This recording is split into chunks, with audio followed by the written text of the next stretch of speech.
नमस्कार। एक राष्ट्र एक चुनाव भारत सरकार द्वारा देश के सभी चुनावों को एक ही दिन या एक विशिष्ट समय सीमा के भीतर सिंक्रनाइज करने के लिए विचाराधीन एक प्रस्ताव है, जिसका उद्देश्य चुनाव लागत में कटौती करना है। इसके सबसे उल्लेखनीय प्रस्तावों में से एक लोकसभा सभी 28 राज्यों और 8 केंद्र शासित प्रदेशों की राज्य विधानसभाओं के चुनाव का एक साथ कराना है। यह विधेयक भारतीय संसद के निचले सदन यानी कि लोकसभा में 17 दिसंबर 2024 को पेश किया गया था। दुनिया का सबसे बड़ा लोकतंत्र भारत लगभग हमेशा चुनावी माहौल में रहता है। 28 राज्यों, 8 केंद्र शासित प्रदेशों और लगभग 1 अरब योग्य मतदाताओं के साथ चुनाव देश के राजनीतिक परिदृश्य की एक निरंतर विशेषता है। मंगलवार को भारतीय कानून मंत्री ने संसद में एक प्रणाली को लागू करने के लिए एक विधेयक पेश किया, जिससे सत्ता की गतिशीलता पर बहस छिड़ गई। इसलिए पूरे देश में एक देश एक चुनाव की चर्चा हो रही है।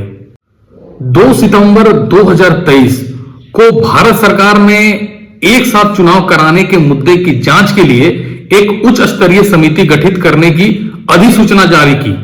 यह समिति भारत के पूर्व राष्ट्रपति रामनाथ कोविंद की अध्यक्षता में गठित की गई थी।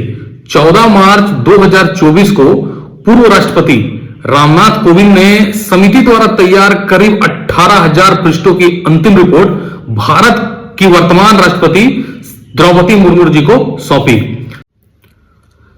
एक राष्ट्र एक चुनाव क्या है? भारत का लोकतंत्र कई स्तरों पर संचालित होता है, जिनमें से प्रत्येक का अपना चुनाव चक्र होता है।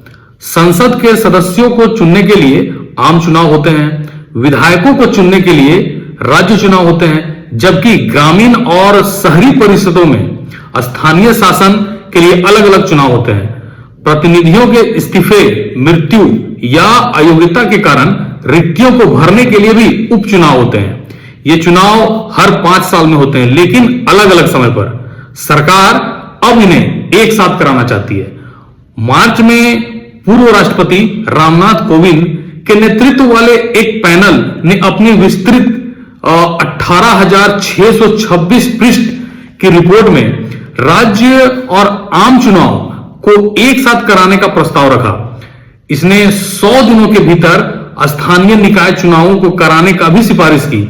समिति ने सुझाव दिया कि यदि कोई सरकार चुनाव हार जाती है तो नए चुनाव कराए जाएंगे, लेकिन इसका कार्यकाल अगले समकालीन चुनाव तक ही रहेगा। हालांकि यह बहुत मुश्किल लग सकता है, लेकिन भारत में एक साथ चुनाव कराना कोई नई बात नहीं है। स्वतंत्रता के बाद पहले कुछ आम चुनाव राज्य विधानसभा चुनावों के साथ साथ हुए थे। हालांकि यह प्रथा 1967 तक जारी रही, लेकिन 1968 और 1969 के कुछ राज्य विधानसभाओं के समय से पहले भंग होने के कारण एक साथ चुनाव की प्रणाली बाधित हो गई। एक राष्ट्र एक चुनाव प्रणाली को पुनर्जीवित करने के प्रयासों पर दशकों से बहस चल रही है, जिसमें 1983 के चुनाव आयोग, 1999 के विधि आयोग और तथा 2017 में सरकारी थिंक टैंक नीति आयोग द्वारा प्रस्ताव प्रस्तुत किए गए थे। भारत को एक साथ चुनाव कराने की क्या जरूरत है? एक साथ चुनाव कराने के पीछे सबसे बड़ा तर्क चुनाव लागत में कटौती करना है, क्योंकि मीडिया स्टडीज के अनुसार भारत ने 2019 के आम चुनावों पर करीब करीब 600 बिलियन रुपए से ज्यादा खर्च किए, जिससे यह उस समय दुनिया का सबसे महंगा चुनाव बन गया था। इस प्रस्ताव को लागू करने में मुख्य चुनौतियां क्या हैं? एक साथ चुनाव कराने के लिए संविधान के विशिष्ट प्रावधानों या अनुच्छेदों में औपचारिक परिवर्तन या संशोधन करने की आवश्यकता होती है, जो देश का सर्वोच्च कानून है। इनमें से कुछ परिवर्तनों के लिए भारत की 28 राज्य विधानसभाओं में से कम आधे द्वारा अनुमोदन की आवश्यकता होगी। कोविंद समिति ने दक्षिण अफ्रीका, स्वीडन और इंडोनेशिया जैसे देशों के मॉडलों का अध्ययन किया, जिसमें भारत के लिए उनके सर्वोच्च अभ्यासों का सुझाव दिया गया।